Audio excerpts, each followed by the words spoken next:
Coffee. No. We're good, thank you. Everybody say hi. Hey. Hello. Hello. Welcome to Patty Hajdu's office. Hey. Hey, where are we, guys? Patty House. We're in Patty Hajdu's office. I've never been here before, so I'm quite honored. Either fine. Is she here?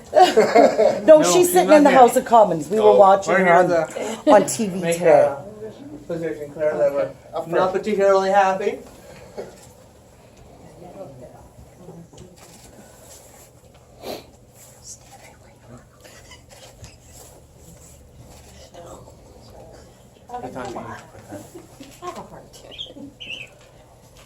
This is our Vice President of local So- Thunder Bay. I'm Brendan Roy. I'm the local vice president for Thunder Bay 620. And we're here today to tell our MP, who just happens to be the Federal Minister of Labor, that the negotiations between Canada Post and its employer should not be interrupted by the Government of Canada. That the decision between its employees and the corporation is best left in the hands of those two parties and not the Government of Canada. A fair and just resolution cannot be achieved by the interference of a third party in any situation. For those at home, you know this, when in your personal lives, two friends fight, the third person can only mediate. They can't tell you how to live your lives. And that's exactly what the Government of Canada is trying to do to the Canadian Union of Postal Workers and Canada Post. The situation that has forced the issue at hand is a mess created by Canada Post itself, knowing that the Minister of Labour and the Liberal government will act to bail them out. And we're here to tell them that this resolution is not the answer. That legislation is not the answer to the solution. The Canadian Union of Postal Workers have presented a fair and lengthy offer to the corporation in an effort to make the corporation viable and effective for all Canadians of all classes, from coast to coast, from major cities to fly-in reserves. This is the demand that we have for our member of parliament here in Thunder Bay. Now, if anyone would like to jump in. No, it was well said, brother. said. No, Well it's said. also unconstitutional, this legislation. And I also feel that Patty Hajdu is a liar, as well as Trudeau. When one of their campaign promises were that they were not going to interfere in negotiations for anyone. And here we are today with liars as our MPs. They did promise that. They promised and they broke their promise. And just listening in the House of Commons, one of the NDP members got up and spoke about if we're legislated back come Monday, by Christmas Day, there'll be 300 and something postal workers injured in that time. That's unacceptable. These are my brothers and sisters. I want to work with them till I retire. I don't want to visit them in the grave or in the hospital. Everyone here is proud to serve Canadians. As CUPW members, we are members of the community. We come to your homes every day, to your front doors. We come to your communities. We know who you are through the mail, through meeting you at your doors. We're proud to serve you, and we want to continue serving you. But the issues at hand are going to prevent that from now and into the future. An injured Canada Post worker is a worker that's not at work and not serving Canadians. This service that we provide costs taxpayers no money. Zero tax dollars are funded for the Canada Post Corporation. We're self-sufficient and we want to keep it that way. But not seeking resolution with the people that are directly impacted, the workers, is a result of a Canada Post Corporation that doesn't care about anything but its bottom line.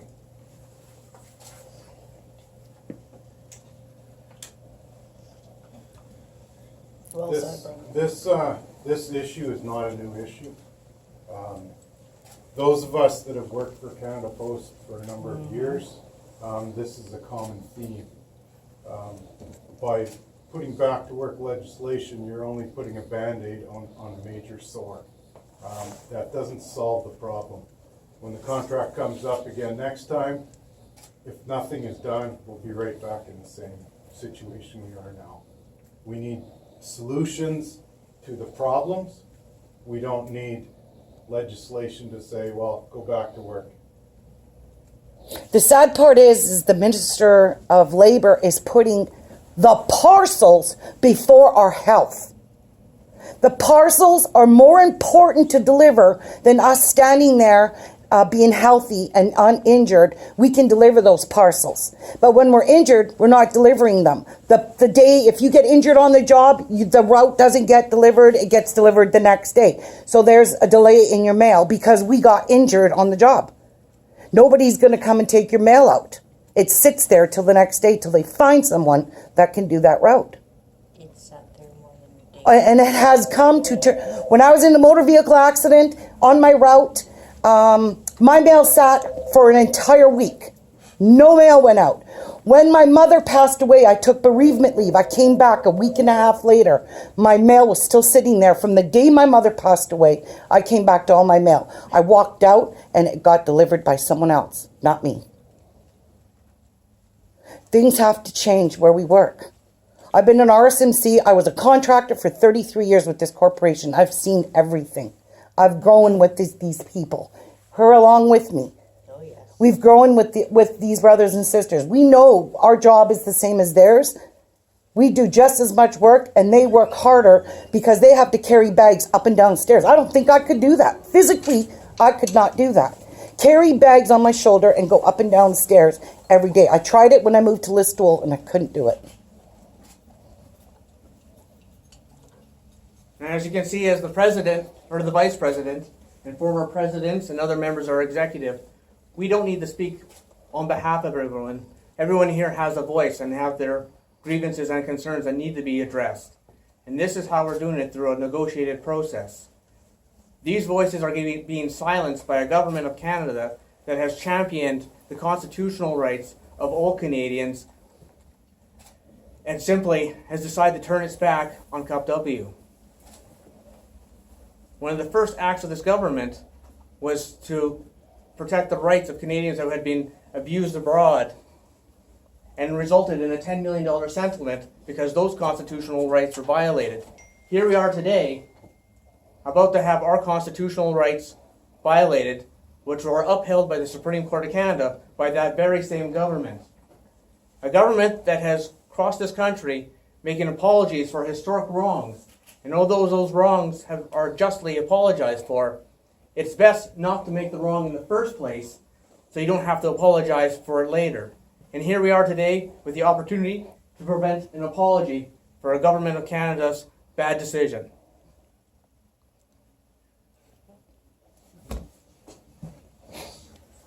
Here, here.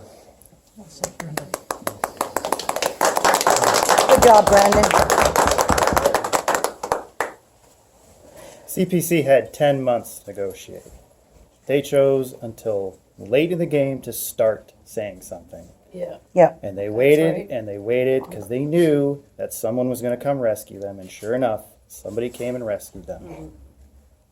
See, we voted this government in because we believed in him. We believed in the Liberals were going to save our jobs. If we ever had to go on strike, we would be able to negotiate a deal with our employer. And instead of that, he lied to us.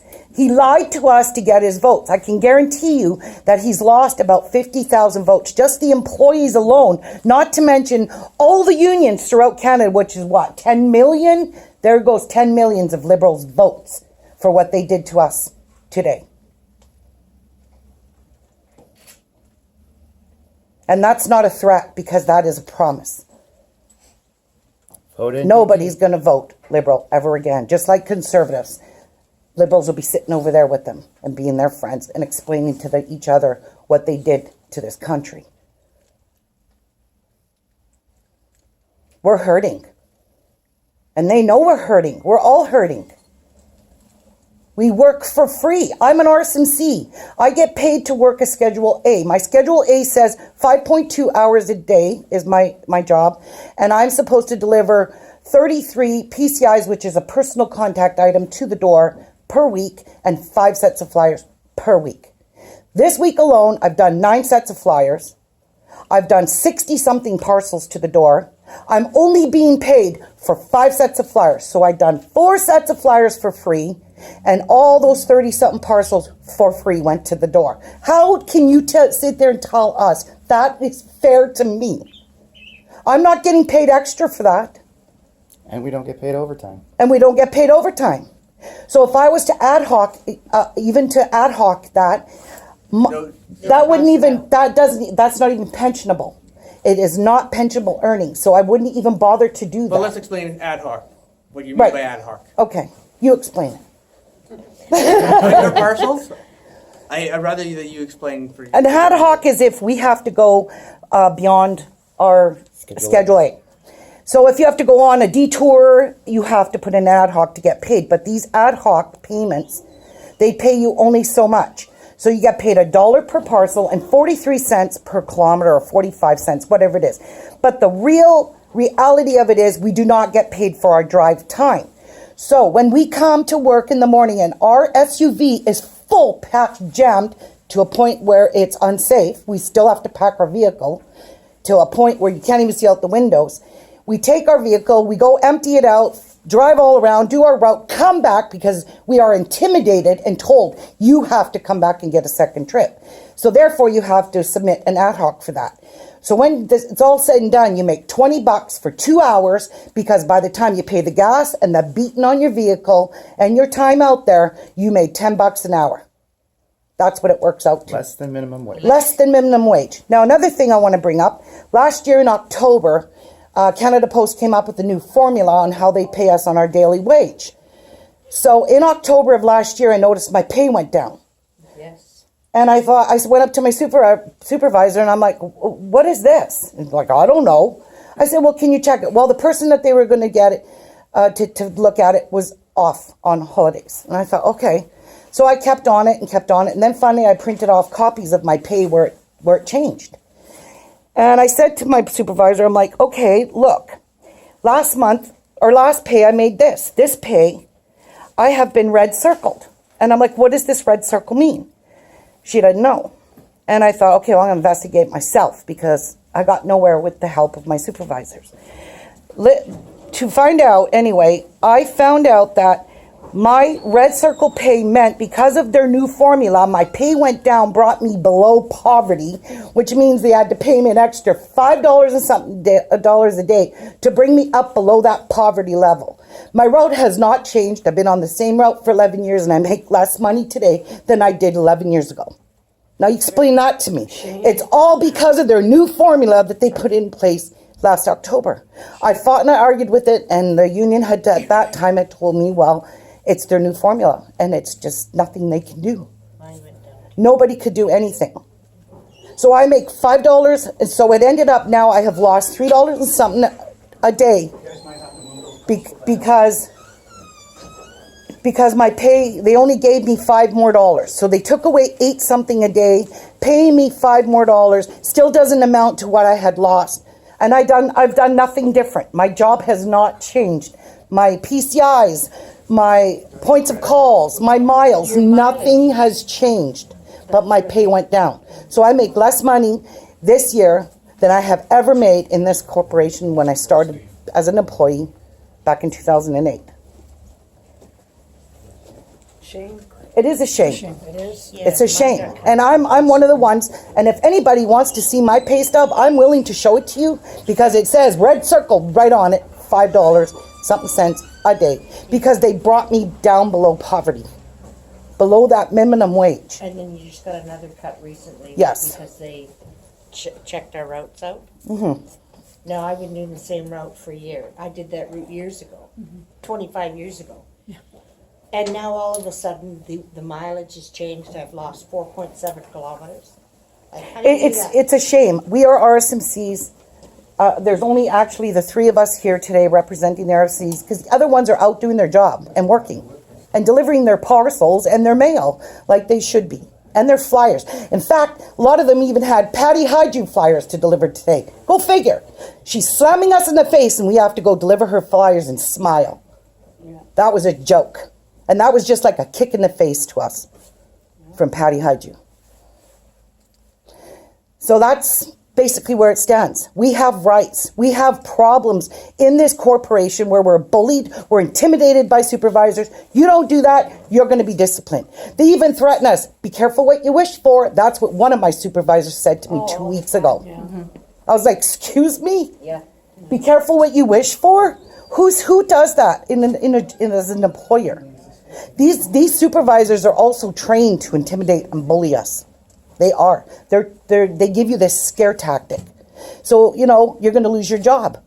If you don't do what they say, you lose your job. And then you go home at the end of the day, you're sad, you're depressed. I am at a point sometimes where I just sit at home and I cry. I'm like, what has happened to my life? I'm injured from my accident. I limp for the rest of my life. Who cares? All right. Right? Thank you. Who cares? All said, Thank you. yeah.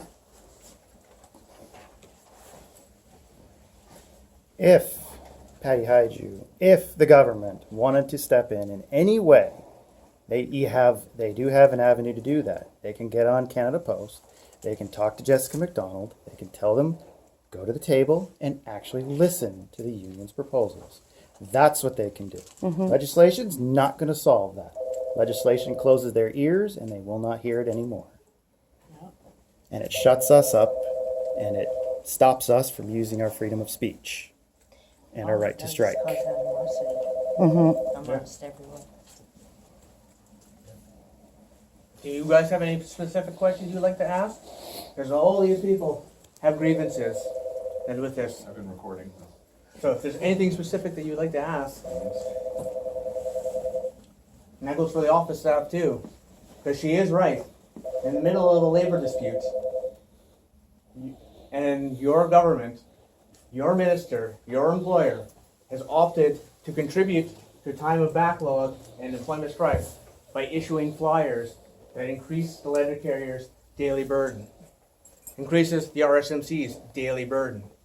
That was a choice made by you guys and your MP to send this mailing out at this point in time. A mailing that costs you nothing, as it is required by law that you get 4 per year. So can you explain that? Would you like to explain that? Actually, it doesn't cost you nothing. It does cost you, because the taxpayers of Canada are actually paying That's true. for that mailing. So, yeah, it does cost you, and it costs me, and it costs everybody else. So, it doesn't come directly out of the MP's budget. It comes out of the Government of Canada's budget, which is our tax dollars. I'd like to know how many of you folks are injured and have been injured by your job. Because I can guarantee you, every one of us postal workers have been injured more than once. Yeah. Come on, tell me. Have you been injured in your job? Yeah, sorry, we're just here to listen and No, we're but gonna no, reiterate your seriously. concerns. And when all. every fellow person that you work with has been injured, do you not think that this is a problem? Or wouldn't you agree when you and your coworkers are getting injured on a regular basis doing their job, that there is a fundamental problem with what's happening? That's right. I do not know one postal worker that has never been injured. Would you walk into a building if they told you that a quarter of the people who walk into that building get injured On a daily basis. on a daily basis? Do you guys get maternity leave? Do you have maternity leave? Yes? Where did that come from? Us, right here. We fought for those rights for you guys, too. That's right. Our president went to jail because of that. But he still won those rights for every single person in Canada to enjoy maternity leave. That was fought by the postal workers.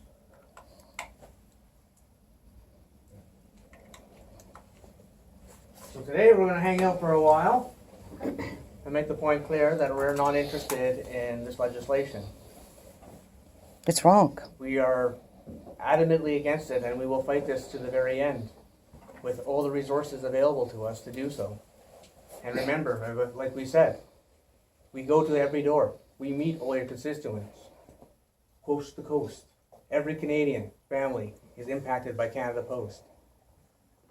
So it's a wake-up call for this Liberal government to know that the person that they meet on the street, that they're about to force back to work, and not let them keep their voices and come to a fair term agreement with their employer, will say their piece to everyone on the street.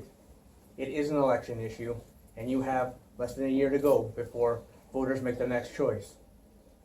And you may find, with the help of the Canadian Union Postal Workers and the Canadian Labour Congress, that you are at the wrong end of that checkbox. You just lost 50,000 members voting against it. Including our families. That adds to that. Including This is a golden opportunity. There's enough people that were pissed off at the Conservatives that they almost ran them out of the House of Commons. And the Liberals came up and were supported by a large portion of Canadians with their promises that things were going to be different and things were going to be changed. I was one of those people. And this is not acceptable.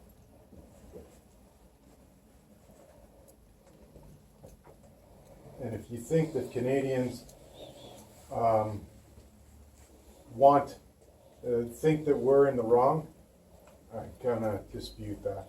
Because pretty much every customer that I've talked to over the last month has stopped me and asked me how negotiations are going and that they support us.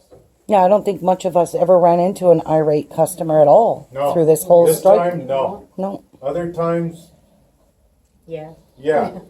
This time, no. Because we've shown that we've cared enough about the Canadian public that we haven't full-blown walked out. Nope. The mail is still getting through. There's hiccups and delays and everything else, but the mail is still moving. And that's showing that we actually do care about the Canadian public. We're trying to do the bare minimum possible to have the least amount of impact on the public at large. We don't want to hurt the public at large. Well, a lot of the stories that CPC had said were fabricated, so, and that's all over the media, so I don't even need to repeat it. Like a lot of the mail that they say has been backed up and that there's large amounts of, from the reports that I've been hearing, that's overblown. So the issue is so Canada Post has announced that there are 30 days or more now backlogged in mail, especially at the major processing facilities. Problem is that those facilities have not been on strike for 30 business days, which it proves the point that we're trying to make, that we're not adequately staffed. Canada Post gets by on overtime, forced work, and temps. People that are working precariously for seasonal or less work. These people are working for less wage, less benefits, and less protection. And this 30-day backlog that the corporation is claiming is a result of CPC members working only 40 hours a week. It's not about us being on strike. It's about us just doing a 40-hour work week.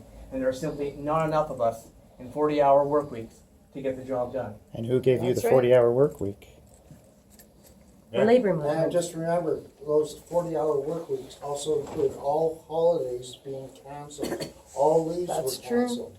So we were actually above their calculations for staff required. Yeah. That's true. Yeah, as soon as there was labor action, all leave of any kind was canceled. Yeah, and there's people that paid for vacations that couldn't get their money back. No. And they had to go on leave without pay. Or there's people that still get injured and they're not covered. Yeah, and that's another fact too.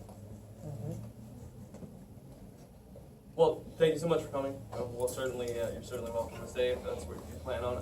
The only thing I would just ask is, we have a lot of people who come in off the street who need to access services, and confidentiality in some cases is very necessary for some of the casework that we do. So please just respect the clients that are coming in. Some of their issues are sensitive, and please don't, if you're Facebook Living and stuff, and if you see people come in, just please don't put them on. Most people here have given an oath of secrecy because of their job. Right. Yeah. So, What you know, we just- see, yeah, we can't we'll repeat. protect but What obviously we feel see, free to we stay. can't repeat, so We'll get you some extra. We'll get you some chairs and stuff, and we'll obviously we've recorded and case noted Yeah, I see. We would really appreciate if you got Patty Hajdu on the phone. Well, we can't even contact her right now, so. I'm sure she has a cell. I'm pretty sure I saw her pushing buttons on a phone in the House of Commons. So, but yeah, obviously feel free, we have coffee and water and we'll get you some extra chairs, folks that wanna stand, and, yeah, please just, kinda keep in mind the. Yeah, we'll clients protect that come to the door. those that need protecting.